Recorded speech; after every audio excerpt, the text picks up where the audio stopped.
Update India TV, हर खबर सच्चाई की ओर। बोरगावमध्ये युवकाची गळफास घेऊन आत्महत्या, कारण अद्याप अस्पष्ट।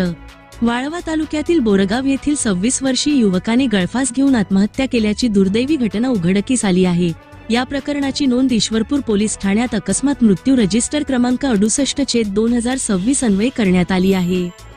मिळालेल्या माहितीनुसार संकेत संजय फारणे, वय 26, राहणार बोरगाव गणपती मळा, तालुका वाळवा, जिल्हा सांगली, हा युवक 18 जून 2026 रोजी रात्री 11:30 वाजण्यापूर्वी उमेश विलास शिंदे यांच्या शेतातील वीज टॉवरच्या अँगलला दोरीच्या सहाय्याने गळफास घेतलेल्या अवस्थेत आढळून आला। या घटनेची माहिती मिळताच ईश्वरपूर पोलिसांनी घटनास्थळी धाव घेत पंचनामा केला। युवकाच्या मृत्यूमागील नेमके कारण अद्याप समोर आले नसून पोलिसांनी अकस्मात मृत्यूची नोंद करून तपास सुरू केला आहे। या प्रकरणात फिर्यादी म्हणून सतीश बाळासो फारणे, वय 49, व्यवसाय शेती, राहणार आता काही बोरगाव गणपती मळा यांनी माहिती दिली आहे। मृतदेहाचे शवविच्छेदन, पोस्टमॉर्टेम करण्याची तजवीज करण्यात आली असून त्याचा अहवाल आल्यानंतर मृत्यूचे कारण अधिक स्पष्ट होणार आहे। पुढील तपास पोहेकॉ गोतावडे यांच्याकडे सोपविण्यात आला आहे।